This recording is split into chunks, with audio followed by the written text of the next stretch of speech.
So leaving the house, I had 78 miles on a full charge, and I've driven about half a mile, and it's down to 75 miles.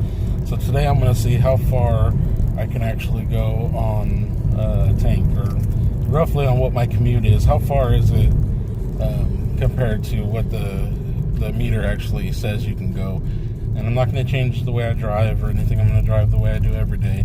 It's uphill one way and then downhill the other way. So at the end of the trip, we'll see what it is and see if this meter is even close, if it's even good at guessing how many miles we have. Obviously, it kind of overshoots it, because when I first started the car, it said 78.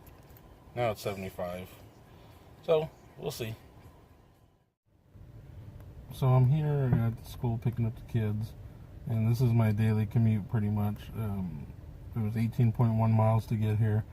I would say 10 of that is freeway, probably. The rest of it would be surface streets. It says I have 37 miles now, and I think what we started out was 78 when we left the house.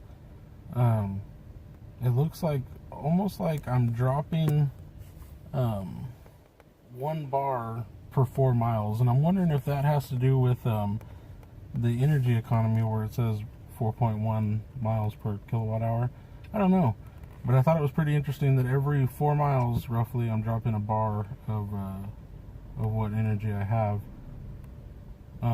It would be pretty interesting if that's how it worked. I don't know. This 2011 didn't come with a percentage battery meter or anything like that. And as for climate control and things like that, that's where it's been at the whole time.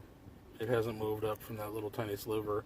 It says that 0 miles to turn it off, or I gain 0 miles.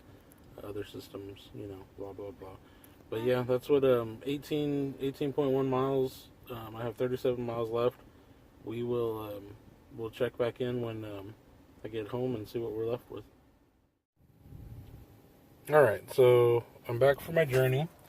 Let's see what we got here. We got 28 miles left, and we drove a total of 35.6 miles. Well, I don't remember the figures for the last video, so I can't do the math on that.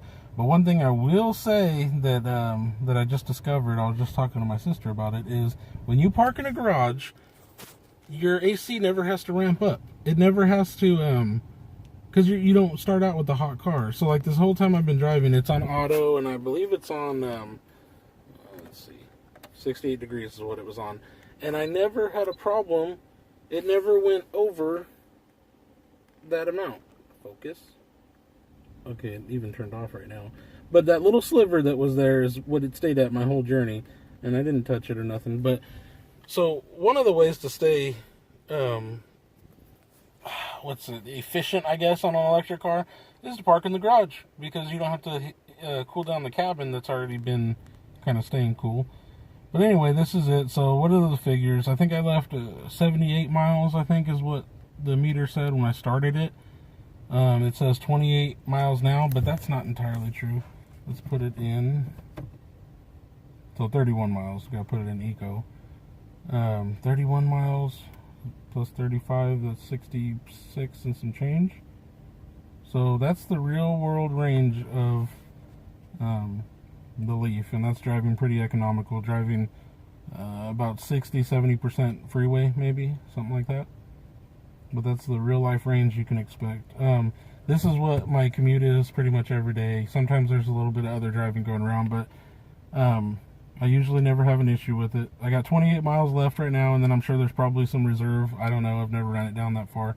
I have a lot of quick charging networks around. Well, not a lot. I got a handful. So if I had to go somewhere else, I'd just plug in for a couple minutes and then go and do it. But yeah, that's it. That's the real world range of the Nissan Leaf. Alright, I hope you guys enjoyed this video. If you didn't, give it a thumbs down. If you liked it, give it the thumbs up. And subscribe if you like what you see and you want to see more. Thank you.